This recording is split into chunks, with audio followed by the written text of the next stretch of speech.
seda, et kõigepealt räägime natuke juttu. Ma tõin siia enda sihukese enam-vähem standard Seacubi varustuse välja, mida ma üldiselt kasutan ka metsas väikeste erinevustega. Tutvustan natukene, miks mul mingid valikud on tehtud nagu varustuse hulgast. Siis räägime ära selle, mis lisad võiks relval olla, kuidas neid kasutada, just nimelt nagu linnalahingu kontekstis. Siis räägime natukene primary versus secondary, ehk siis primary automaat, secondary püstol on ju, nende kasutusest. Siis relva rihmakasutus on kindlasti väga tähtis moment. Räägime natuke üleüldiselt vormist, kaitsmetest, kaitseprillidest, sellest varustust, mis sul endal on nagu küljes peamiselt. Siis lähme edasi selle peale, et asendid, positsioonid, laskepositsioon, relva käsitlemine, laskepositsioon siis üksi, kaksi, ehk siis kui keegi sinuga koos teeb tööd. Siis liigume edasi selleni, kuidas liikuda väljas, nii-öelda hoonetest väljas, kuidas liikuda hoonetes sees, koridorid, koridorides liikumine, koridoride ületamine, ristmikud, mis tekivad koridorides. Ja kõige lõpuks siis lähme treppide ja ruumide puhastuseni. Nüüd vormi juurde tagasi tulles. Saapad on ju jalas alati, et miks on saabas versus nagu botas on see, et saapal on kõrgem serv ja ta toetab sul seda jalga, kui sa kuskil halval maastikul liigud. Botas on see, et ta küll võib sind kaitsta võib-olla alumises osas nagu altpoolt, aga sa väänad jala hästi kergelt välja ja sellepärast on nagu saabas väga hea. Siis põlvekaitsmed. Minul on siin sisse ehitatud, see on ise ümber tehtud. Ehituspoe põlvekaitse lihtsalt sisse ja iga kord, kui sa lähed alla, sul ta alati on siin all pehmendus olemas.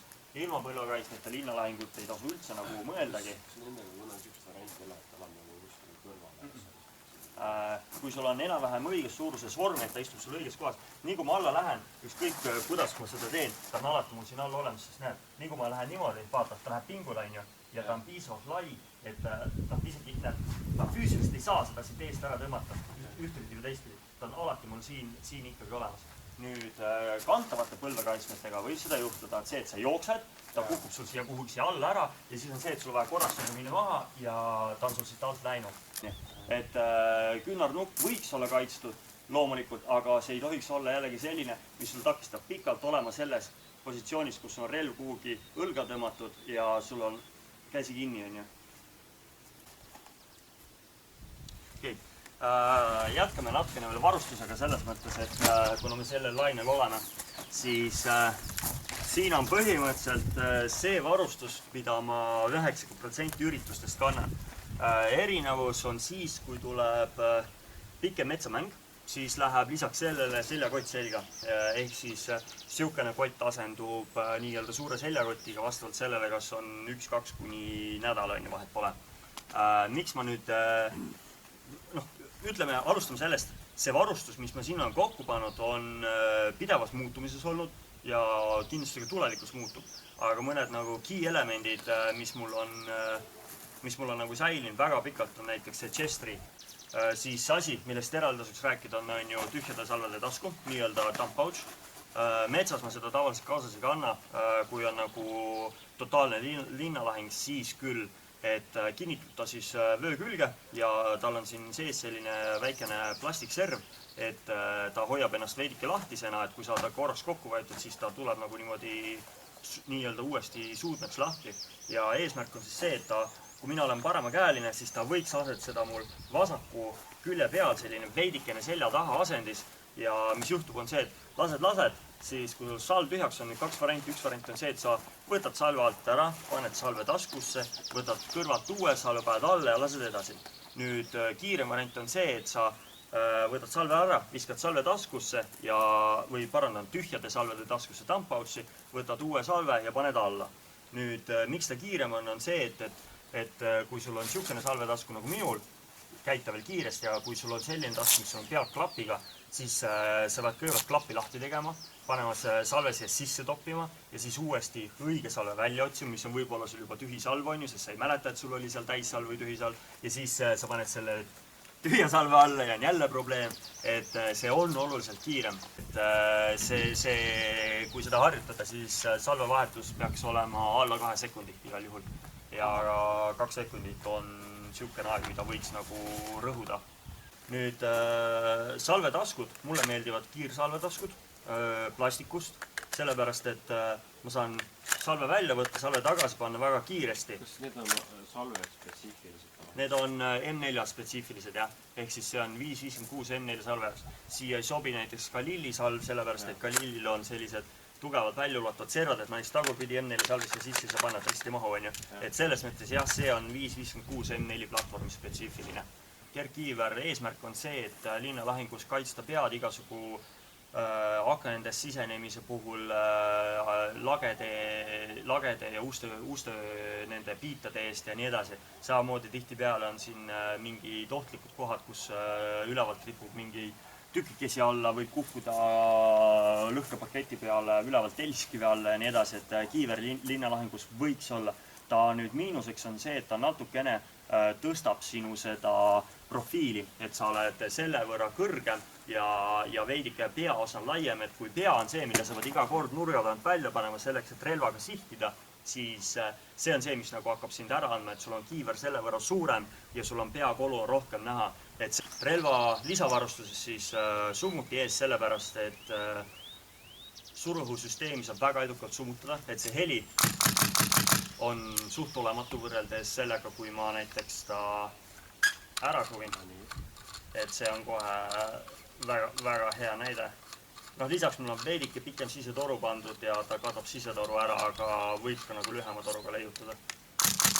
Et siuke hele heli tehakse, summutatakse edukalt ära.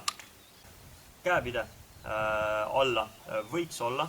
Küsimus on see, et kas sul on nii-öelda angled grip, nagu mul on praegu, mis on siis 45 kraadi all, või on sul mingisugune siis nii-öelda 90-kraadine pulk siin on ju, või on sul ainult mingisugune väikene stopper, aga see võiks olla sellepärast, et see annab sulle mingisuguse standardkoha, kus sa alati kinni haarad.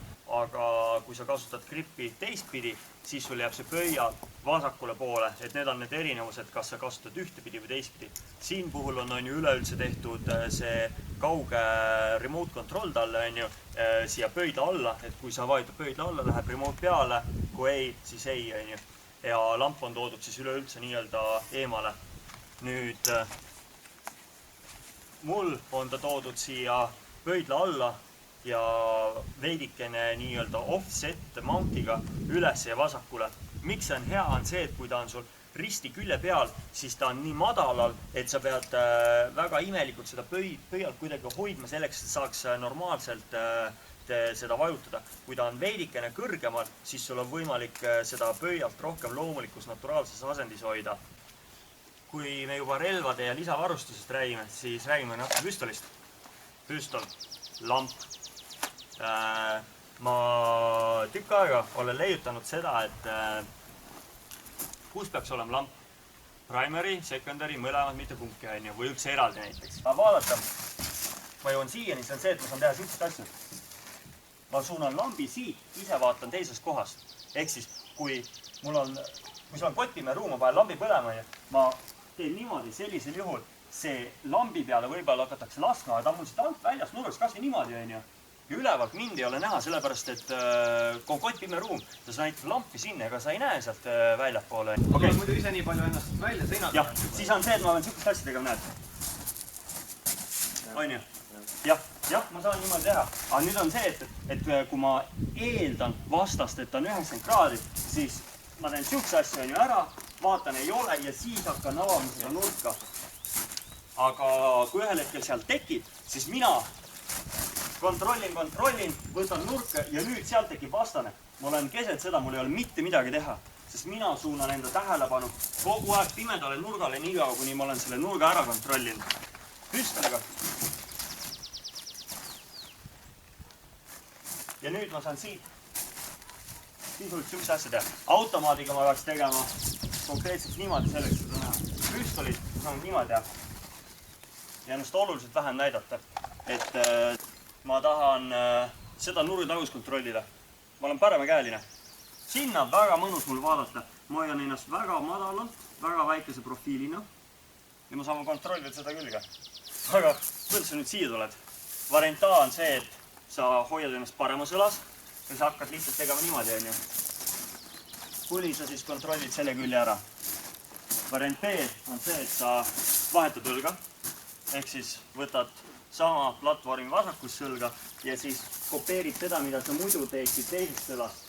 Ehk siis vahetad lihtsalt õlga. Variant C on see, et sa võtad püstoli ja kasutad püstolit ja teed selle sama liigutuse püstoliga ära põhimõtteliselt.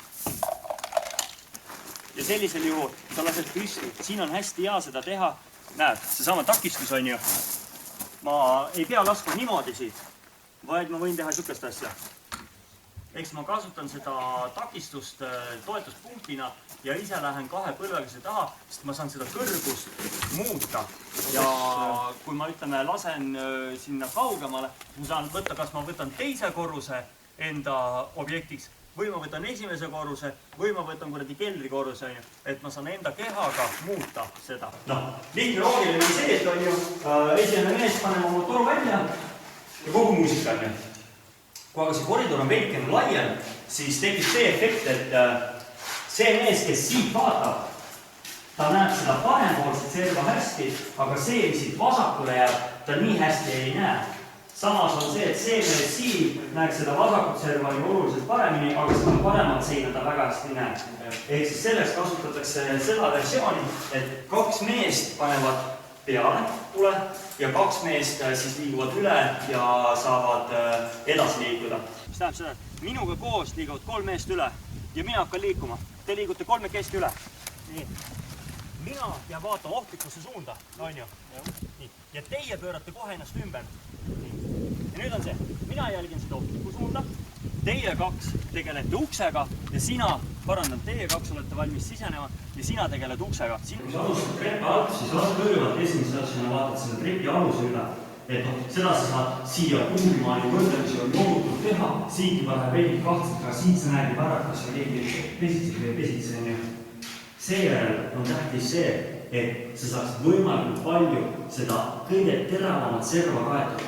Nüüd, esiteks on see, et kui ma siit tulen, siis ma saan jälgida seda trepi üles minevat osa paremastel osa väga hästi. On see, et siit üles tuleb püstoliga on minu arust nagu lihtsalt, kui saan hoida ennast ligi, vaata automaadiga panen ennast nagu kuidagi pikalt välja, aga siis on see, et ma ei näita enda automaadi relva rauda ülevalt ennem, kui ma olen juba siin kohas on ju. Ja kui siin nüüd näiteks Aara mine sinna nurga peale, ole näiteks põlvel, sa ei pea otsa mind silma, lihtsalt see, et ma tean, et seal on vaheline. Kui ma nüüd siit tulen ja ma ei tea, et seal on, siis kui mul on relvaraud pikalt välja, vaata, kas sa näed minu relvarauda? Mul on marju, raud ei näe. Rauda nüüd näed? Nüüd näed. Näed, aga mina sind ei näe, on ju. Nii, ma tulen veel üles ja alles nüüd ma näen teda, aga minu relv oli ammu väljas. Aga ma tulen tagapoole ja olen seda ju ligi, siis minu peal näed. Posti ei oleks näeks. Okei, vaata niimoodi sa peaks minu peal nägema, aga relvarauda veel ei näe, siis tegelikult ma näen enda pea välja ja siis alles tuleb raud, mis ei ole muidugi parem variant, aga vähemalt siis, kui minu relv näeb teda, on ta kindel, et ma saan lasta teda.